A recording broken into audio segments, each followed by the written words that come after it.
केलेला असल्यामुळे हा जो काही गैरसमज पसरवण्याचं काम आमचे विरोधक मित्र बंडखोर अमोल शिंदे हे पसरवण्याचं जे काम करताय हे चुकीचं आहे। हा संभ्रम निर्माण करण्याचा केविलवाणा प्रयत्न आहे। परंतु आता राज्यामध्ये ही जी युती आहे ही इतकी अभेद्य आहे की इथे आपल्या सगळ्यांच्या माहितीकरता सांगतो की या महाराष्ट्राच्या इलेक्शनमध्ये थेट या राज्यात या देशाचे पंतप्रधान आदरणीय मोदी साहेब, भारतीय जनता पक्षाचे देशाचे नेते आदरणीय अमितजी शहा साहेब यांनी दोघांनी लक्ष घातल्यामुळे आता हा मतदारसंघ शिवसेनेचा असताना सुद्धा भारतीय जनता पक्षाचे गुजरातचे उपमहापौर यांना निरीक्षक म्हणून दिलेला आहे। ते स्वतः या मतदारसंघावर निगराणी ठेवून आहेत। इथे उद्या भारतीय जनता पक्षाचे खासदार की ज्यांच्यावर पूर्ण जिल्ह्याच्या 11 विधानसभेच्या उमेदवारांची जबाबदारी दिलेली आहे असे उद्या ते खासदार साहेब येत आहेत। आता ज्यांच्यावर विधानसभेची जबाबदारी आहे ते उपमहापौर येऊन मला भेटून गेले। त्यांचं नाव परिमल सिंग गोहल असं आहे आणि ते येऊन गेल्याच्या नंतर त्यांनी मला सांगितलं की आपण काळजी करण्याची आवश्यकता नाही। त्यांच्या समोरच मी आदरणीय बावनकुळे साहेबांशी बोललेलो आहे। त्याच्यामुळे आपण हा जो काही केविलवाणा प्रयत्न आमचे विरोधक मित्र करताय हा भारतीय जनता पक्षाचा कार्यकर्ता आहे, हा विचारवंत कार्यकर्ता आहे। या अशा फसवणूक करणाऱ्या लोकांपासून तो 100% सावध झालेला आहे। मागच्या काळात त्यांनी अशाच पद्धतीचे चुकीचे संदेश देऊन त्या लोकांमध्ये संभ्रम करण्याचा प्रयत्न केला, मतदारांमध्ये संभ्रम निर्माण करण्याचा प्रयत्न केला। परंतु आता हा संभ्रम माझ्या माहितीप्रमाणे महाराष्ट्रात कुठेही नाही।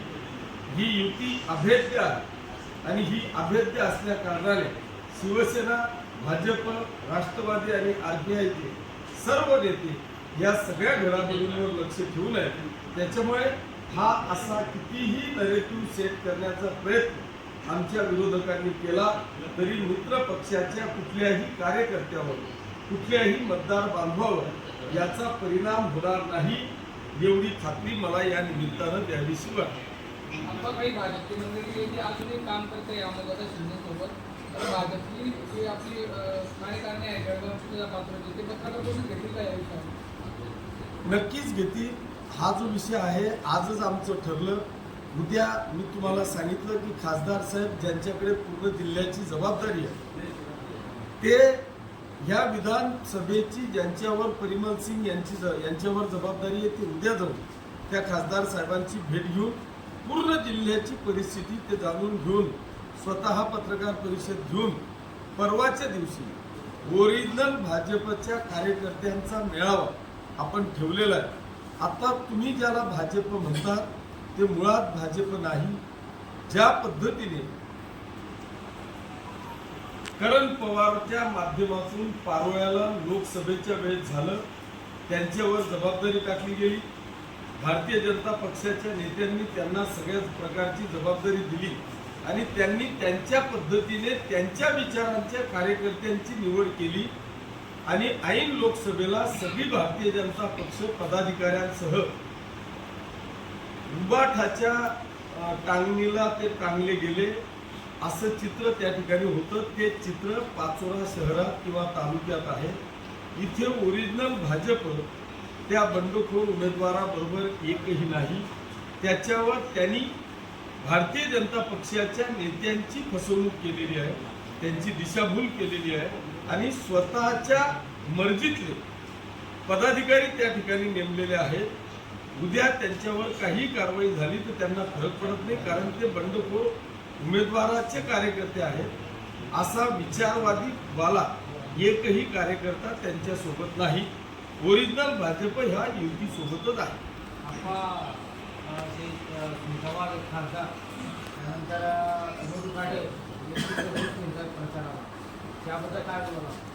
निश्चितपणे मी आपल्याला तेच सांगितलं की ओरिजिनल भाजप जे आहे ते आमच्या सोबत प्रामाणिकपणे काम करतंय. स्मिताताई वाघ स्वतः पाचोरा तालुक्यात येऊन पिंपळगावला माझ्या प्रचाराचं नारळ त्यांनी फोडलेलं आहे. हजारो लोकांच्या रॅलीमध्ये आम्ही प्रचाराचा नारळ फोडलं आणि पिंपळगाव शहराचा प्रत्येक कानाकोपरा स्वतः खासदारताई फिरल्या. जर असं असतं तर त्या मला सांगू शकल्या असत्या, काहीही कारण सांगू शकल्या असत्या आणि त्यांनी येणं टाळलं असतं. पण भारतीय जनता पक्ष एक विचाराने चालणारा तो पक्ष आहे, आदेशाने चालणारा तो पक्ष आहे. त्यांना वरून आदेश आला आणि आदेशाचं पालन करत आपल्या लोकसभेच्या खासदार आदरणीय स्मिताताई वाघ यांच्या शुभ हस्ते आम्ही प्रचाराचं नारळ फोडलेलं आहे. निष्ठावान सर्व भाजपचे कार्यकर्ते तुमच्यासोबत आहेत. निश्चित निष्ठावान जेवढे भाजपचे कार्यकर्ते आहेत ते 100% माझ्या सोबत आहेत.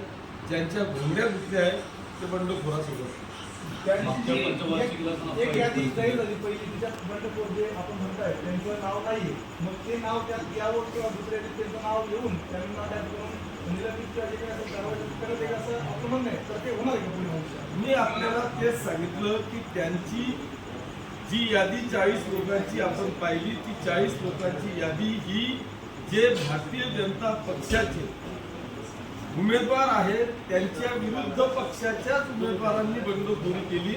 त्यांनी 6 वर्षाकरता निलंबित केलेल्याची ती यादी आहे. त्याच्यात शिवसेना किंवा राष्ट्रवादीच्या विरोधात ज्यांनी बंडखोरी केली आहे त्यांचे ते नावं नाहीत.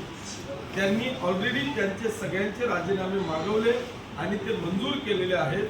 मला आज रात्रीतून त्यांचा मंजूर केलेलं राजीनाम्याचं पत्र प्रदेश अध्यक्ष बावनकुळे साहेब पाठवतील असं त्यांनी मला शब्द दिले. बाबासाहेब मागच्या 5 वर्षांना पण जवळपास हीच परिस्थिती होती, हीच मंजुरी होती.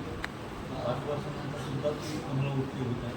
या दरम्यान लोकसभेची निवडणूक झाली, आपण फुल सपोर्ट केला तिला युती धर्माचं पालन केलं. गुलाबराव पाटलांनी असं म्हटलं होतं, गुलाबराव पाटलांनी असं म्हटलं की सगळं आम्ही पूर्ण सपोर्ट करतोय